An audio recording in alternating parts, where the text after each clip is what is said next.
Kalau kalau ibaratnya kita beli channel, saya suka banget tadi yang kata Kang Andrian itu ya, mau organik aja gak ada yang nonton, apalagi robot gitu ya. Itu bener banget sih. Menarik karena hari ini kita khusus bahas mengenai pemula ya, dari sudut pandang pemula. Wih, udah mulai nih. Oke, halo semuanya, kembali lagi di sini bersama saya ya. Kenalan dulu, saya lupa masukin slide perkenalan saya. Cuman kayaknya saya udah muncul di sini berkali-kali, harus semoga saya harap udah pada kenal ya. Kenalan lagi, nama saya Ruben. Saya adalah community manager untuk YouTube Indonesia. Oke, saya mau langsung undang aja Kang Andrian dari Metric TV. Mana nih Andrian nih? Halo semuanya, selamat sore semuanya. Wih, Sehat selalu. wih, mantap, mantap. Semangat Kang. Sekarang Kang Andrian posisi di mana Kang Andrian? Posisi saya sekarang di Cikarang ya. Nah, buat teman-teman yang dekat di Cikarang, kita ngopi bareng di sini ya. Mari ke sini. Siap, siap, siap. Oke, sip. Kalau gitu kita kenalan dulu deh ya. Mungkin Kang Andrian nih mau cerita nih gimana channelnya apa dan bahasnya tentang apa. Oke, sedikit perkenalan dari saya ya. Nama saya Andrian. Channel saya di sini Metric TV ya, yaitu membahas tentang YouTuber ya. Terus kesibukan saya sehari-hari di sini, saya pun selain YouTube itu bekerja di sebuah perusahaan asing, tepatnya di JBK Cikarang. Nah, selain itu juga saya sekarang masih sebagai mahasiswa juga ya di Sekolah Tinggi Teknik Elektro, masih di semester 7 dan masa-masanya skripsi nih, masa-masa sibuk juga ini ya. Itu saja sedikit dari saya ya. Kalau yang ada lain di luar aja nanti ya, boleh. Siap. Wah, makasih banget nih. Masih lagi sibuk banget nih, lagi skripsi, tapi masih bisa meluangkan waktu untuk berbagi dengan teman-teman kreator ya. Next question ya, kita langsung ke pertanyaan pertama aja. Ini yang saya bisa bilang pertanyaan paling banyak nih saya dapat dari semua orang di seluruh dunia, nggak cuma di Indonesia ya.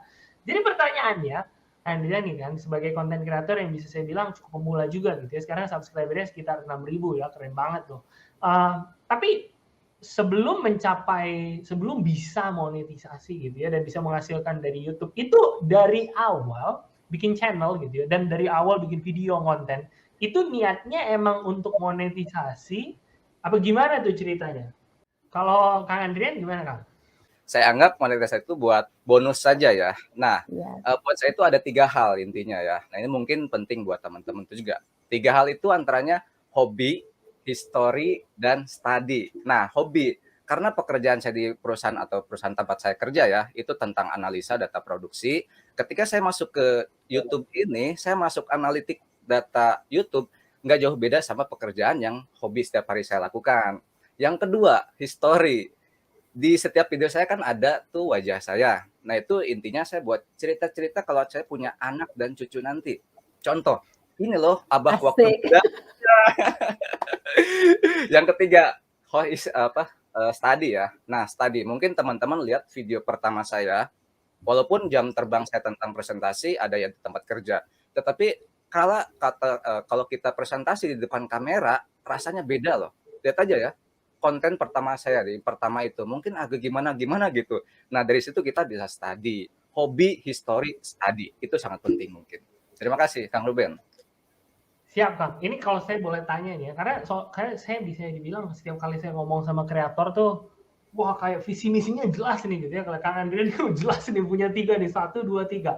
Saya pengen tahu tapi pas pertama banget mulai ya, itu kalian memikirkan visi misi ini dulu, bener-bener wah saya mau histori, saya mau studi, tadi kan saya mau arsip dari segala macam, atau mulai dulu baru ternyata sukses baru dilanjutin ide itu gimana tuh? Coba kalau timelinenya, proses mikirnya tuh sampai dari mulai itu gimana tuh Kang Andrea? Oke, saya awal mulai itu YouTuber ya, aktif itu di tahun Mei 2020.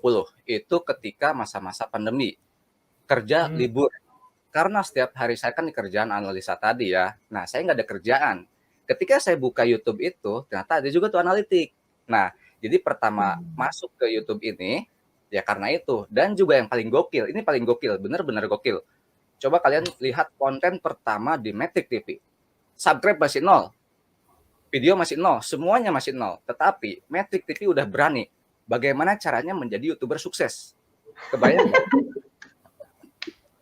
Kebayang nggak gokilnya kayak gimana tuh? Konten pertama itu loh.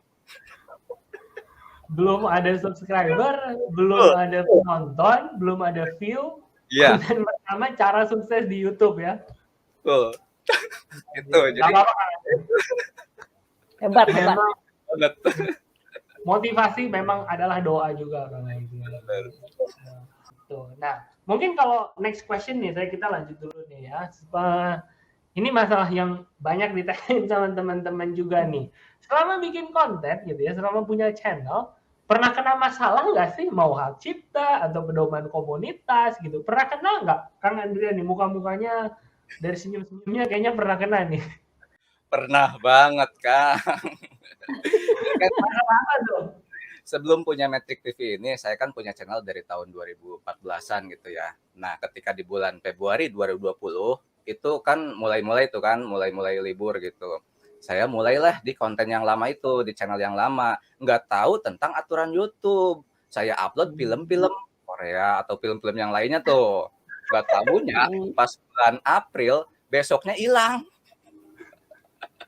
Bener-bener hilang itu. Nah, dari situlah baru paham bahwasanya YouTube itu ada aturan. Nah, muncullah Metric TV ini yang tadi konten awalnya belum sukses, udah ngajarin sukses. Mantap. Question nih, pertanyaan selanjutnya ya. Ini menarik nih dari Kang Ahmad Arif Perdana yang saya kenal orangnya nih ya. Pertanyaannya, jadi kalau udah monetisasi ya, itu tinggal santai di pantai dapat uang atau sebagai content creator itu harus gimana tuh sesudah monetisasi ya? Kalau Kang Andrian gimana nih? Santai di pantai Kang atau sama juga nih? Tetap ya santai di studio saya mah, bukan santai malah. Jadi kalau kita udah monetisasi itu kita dapat tanggung jawab 2 ya, bukan hanya penonton tapi dari YouTube juga. Karena kalau kita udah monetisasi, nggak ngonten ataupun nggak posting selama 6 bulan, otomatis dismon gitu kan. Nah itu artinya tanggung jawabnya ketika sudah dimonetisasi, jangan terus menyerah atau jangan kalau dapat dolarnya kecil, udahan gitu kan. Nah niatnya juga itu ya, jadi terus aja berjuang ya untuk mendapatkan dolar yang tinggi. Manusiawi juga, saya juga. Iya. Gitu, Nah, itu saya pengen nambahin sedikit tuh, karena kalau saya lihat di komunitas dan pengen tahu juga nih, mungkin Gloria sama Adrian kalau punya sesama teman-teman kreator gitu ya.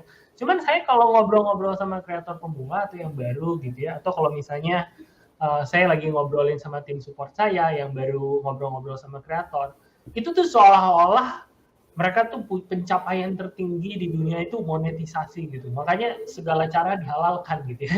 Pastilah pernah dengar ada yang namanya support sub gitu. Kita pura-pura nggak tahu aja lah ya, tapi ada yang support sub gitu kan, ada yang beli view kan, ada yang beli subscriber.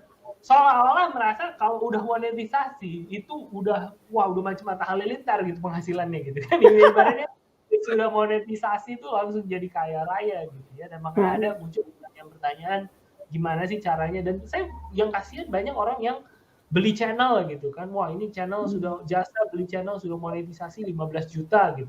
Udah beli channelnya nggak ngapa-ngapain, pendapatannya $0,50 gitu kan. Banyak yang seperti itu ya, malah jadi kena tipu gitu.